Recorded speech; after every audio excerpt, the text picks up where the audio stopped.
இது உங்கள் பக்தி ஹைலைட்ஸ் யூடியூப் சேனல். ஒரு ஆன்மீக தேடல். சோஷியல் மீடியா பெரியர்கள் அனைவருக்கும் வணக்கம்.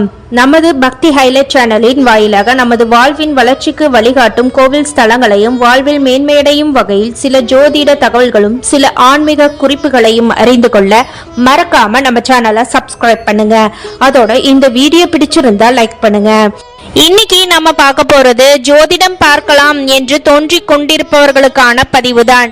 ஜாதகம் பார்க்கலாம் என்று தோன்றிக் கொண்டிருக்கிறதா? இந்த வீடியோ உங்களுக்காகத்தான். இந்த வீடியோ ரொம்ப இன்ட்ரெஸ்டா போகும். நடுவுல யாரும் ஸ்கிப் பண்ணாதீங்க. அப்புறம் நான் சொல்ல வந்த விஷயங்களை உங்களால புரிஞ்சுக்க முடியாம போயிடலாம்.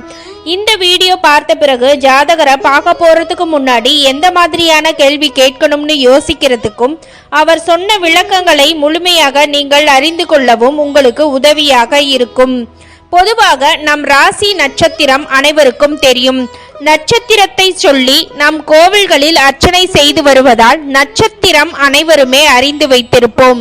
பிறந்த கிழமை, தேதி இவற்றையும் நாம் அனைவரும் அறிந்த ஒன்றே. பிறந்த கிழமைகளில் முடிவெட்டுதல், நகம் வெட்டுதல், மொட்டையடித்தல், எண்ணெய் தேய்த்து குளித்தல் ஆகியவை செய்யக்கூடாது என்பதால் நம் வீட்டில் நம் பிறந்த கிழமையையும் தேதியையும் நினைவுபடுத்தி கொண்டே இருப்பார்கள். இதனால் நம் அனைவருக்கும் பிறந்த தேதி, கிழமை, நட்சத்திரம் ஆகியவை அறிந்த விஷயங்களே ஆகும். இதை தவிர்த்து ஜோதிடர் நாம் பிறந்த லக்னம் என்ன என்று பார்ப்பார். ஜாதகம் பார்ப்பவர்கள் பெரும்பாலும் நம் ராசியை விட லக்னத்தை வைத்தே நமக்கு பலன்களை உரைக்கிறார்கள்.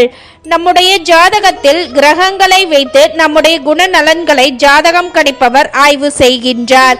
அதோடு அந்த கிரகங்கள் எங்கு இருக்கிறது என்பதை பொறுத்து நம்முடைய செயல்பாடுகளை சொல்கிறார். எங்கு இருக்கிறது என்று நாம் இந்த இடத்தில் குறிப்பிடுவது 12 ராசி கட்டங்களில் எந்த ராசி கட்டத்திற்குள் எந்த நட்சத்திரத்தின் ஆதிக்கத்தை பெற்றிருக்கிறது என்பதை ஆய்வு செய்வது ஆகும். 12 ராசி கட்டங்களில் சந்திரன் எந்த ராசியில் அமர்ந்து இருக்கிறதோ அதுவே நம்முடைய ராசி ஆகும்.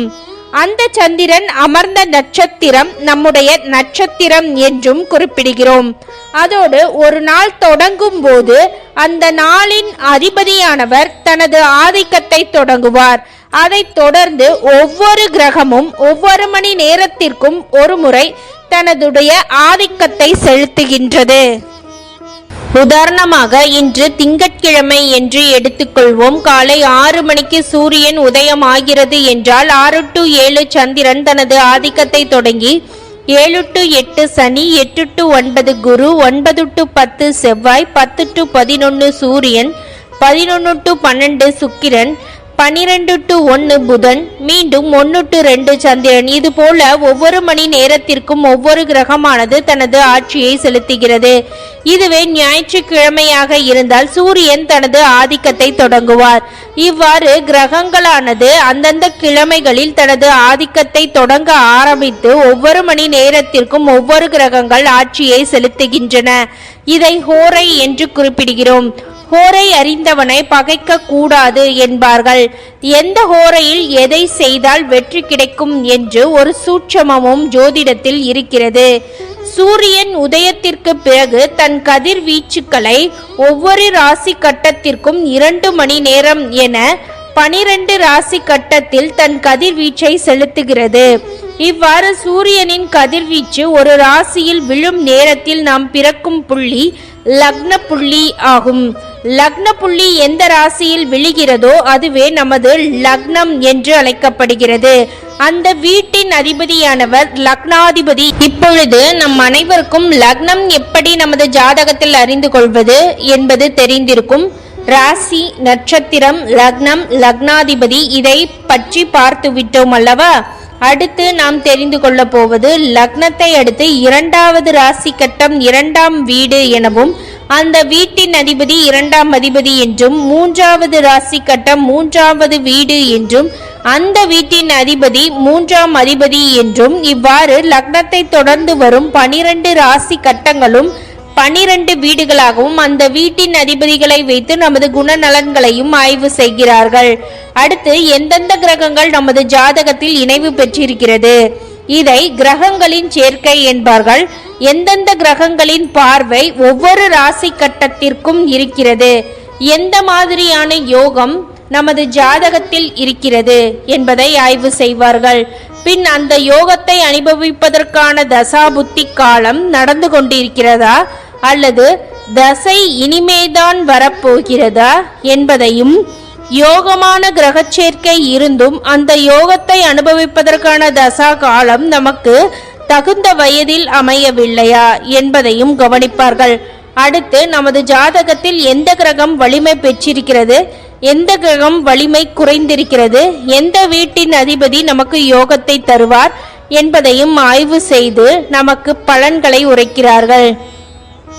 நமது வாழ்வின் அடுத்த கட்டத்திற்கு, அதாவது இருளில் இருப்பவர்களை வெளிச்சத்திற்கு கொண்டு வரும் ஒரு அற்புத கலையே ஜோதிடமாகும். நீங்கள் ஜோதிடம் பார்க்க போகிறீர்களா? இதை தெரிந்து கொண்டால் ஜோதிடர் சொல்ல வந்த விஷயங்களை உங்களால் தெளிவாக புரிந்து கொள்ள முடியும்.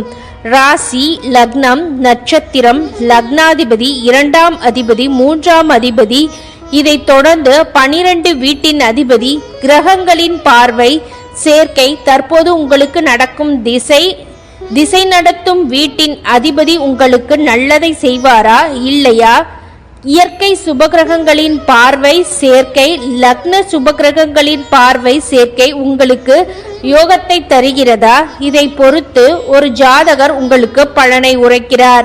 ஆகவே உங்கள் ஜாதகத்தை எடுத்து உங்கள் ஜாதகத்தில் மேற்கூறிய அனைத்து விஷயங்களையும் தெரிந்து கொண்டு பின் ஜாதகம் பார்க்கும் பொழுது அவர் சொல்ல வரும் கருத்து உங்களுக்கு புரியும். இதை தொடர்ந்து நீங்கள் எந்த மாதிரியான கேள்விகளை ஜாதகரிடம் கேட்க வேண்டும், அடுத்து என்ன செய்யலாம் போன்ற தெளிவான மனோநிலையுடன் வாழ்க்கையை பார்க்கலாம். இந்த காலகட்டத்தில் இப்படித்தான் இருப்போம் என்ற ஒரு ஆலோசனையின் மூலம் நம் மனதை அதற்கு தகுந்தாற்போல் பக்குவப்படுத்தி நம் வாழ்வை மேன்மையடைய செய்து கொள்ளலாம். இதோடு 12 பாவங்களுக்கும் தனித்தனி பலன்களும் 9 கிரகங்களுக்கும் தனித்தனி பலன்களும் இருக்கின்றன. இதை பற்றி நீங்கள் தெரிந்து கொள்ள வேண்டும் என்றால் கமெண்டில் தெரிவியுங்கள். இந்த வீடியோ உங்களுக்கு பிடித்திருந்தால் லைக் பண்ணுங்க. இது போன்ற பல ஜோதிட தகவல்களையும் கோவில் ஸ்தலங்களையும் அறிந்து கொள்ள நம்ம சேனலை சப்ஸ்கிரைப் பண்ணுங்க. ஜோதிடம் எப்பொழுது பார்க்க வேண்டும், ஜோதிடம் பார்ப்பதால் என்ன பயன் என்று நம்ம சேனல்ல டீட்டெயிலா ஒரு வீடியோ போட்டிருக்கிறோம். அந்த வீடியோவையும் பார்த்து பயனடையுங்கள். மேலும் உங்கள் ஜாதக ரீதியான சந்தேகங்களுக்கு 7826078907 இந்த வாட்ஸ்அப் எண்ணில் தொடர்பு கொண்டு உங்கள் ஜாதகப்படி மேன்மையை தரும் கோவில்கள் மற்றும் வெற்றிகளை தரும் தசா புத்தி, அதற்கான காலம் எது என்று அறிந்து மேன்மையடையுங்கள். நன்றி மக்களே.